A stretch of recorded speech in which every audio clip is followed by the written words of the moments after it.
राष्ट्रीय अध्यक्ष उपमुख्यमंत्री अजितदादा पवार गेल्यापासून आम्हाला अतिशय बेचैन वाटत आहे. ज्या ज्या लोकांनी दादा हयात असताना त्यांच्यावर पॉलिटिकल दबाव टाकला, ती लोक आज उजळ माथ्याने सगळीकडे फिरतायत. ह्या गोष्टीचं शल्य मनामध्ये कुठेतरी आहे. मला एक घटना या निमित्ताने आपल्या सगळ्यांच्या समोर शेअर करायची आहे.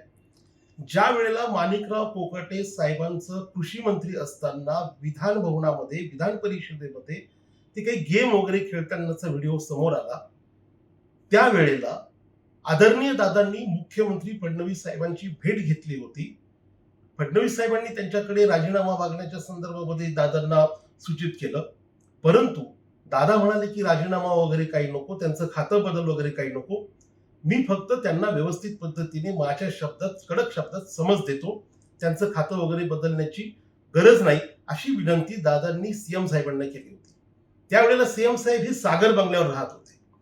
दादा सागर बंगल्यावरून देवगिरी बंगल्यावर पोहोचले आणि सीएम साहेब सागर बंगल्यावरून सह्याद्री गेस्ट हाऊसवर पोहोचले. ते तिथं पोहोचल्याच्या नंतर काही वेळातच सन्माननीय प्रदेशाध्यक्ष सुनील तटकरे साहेब हे त्यांना सीएम साहेबांना भेटायला गेले आणि यांचं खातं बदल नाही नुसता, तर यांचा राजीनामाच घ्यायचा आहे, अशा पद्धतीने दादांच्या अप्रोक्ष दादांना माहिती नसताना हा आग्रह त्यांनी सीएम साहेबांकडे धरला.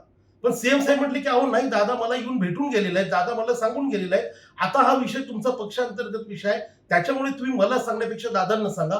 शेवटी सीएम साहेबांनी तटकरे साहेबांच्या आग्रहावरून दादांना देखील सह्याद्री गेस्ट हाऊसला बोलवलं होतं आणि त्यामध्ये अंतर्गत जी चर्चा झाली होती, त्या चर्चेमध्ये यांनी आग्रह धरला तटकरे साहेबांनी की यांचा राजीनामा आपण घेतलंच पाहिजे.